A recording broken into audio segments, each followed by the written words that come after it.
Il-Manikata Rural Heritage Trail huwa mifrux fuq 20 tomna raba u jinsab ħdejn ir-razzett tal-qasam.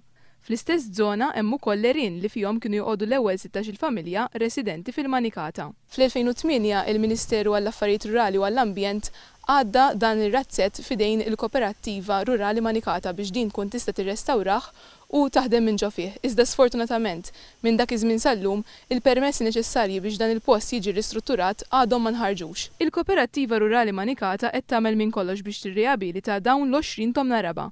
Fil-fatt, minn art li qabel ma kienx fertili, illum kibru qatt ta' siġar ta' żebbuġ, ħarrub u dwili kif ukoll araħmar. Il-mixja ġiet fit-tmiema b'espożizzjoni ta' frott ħxejjex li jitkabru mill-bdiewa tal-Manikata. Bdiewa li ta' kuljum iħabtu wiċċhom ma' għatta problemi fosthom l-infezzjonijiet. Il-prodott ta' barra anke frotta meta tinqata tkun għadha ħadra għaż biss misjura. Il-frotta Malta jinqata meta jkun matur. Ikun fih is-sustanzi kollha ġo fih u l-mara tad-dar tista' tieklu f'qasir żmien. Għalhekk il-President tal-Koperattiva Rurali Manikata għamel dan l-appell lill-konsumaturi. Ħeġġeġ lin-nies Maltin biex kemm jista' jkun jixtru prodott Malti. Ħalli jagħmlu koraġġ il-bidwi jkompli jaħdem fix-xogħol tiegħu. Fit-tmiem l-attività lejla għaż-żiffa, il-prodotti kollha li ġew esebiti ingħataw bħala donazzjoni lil Dar San Giuseppe u lill-Istitut ta' Fraddigu.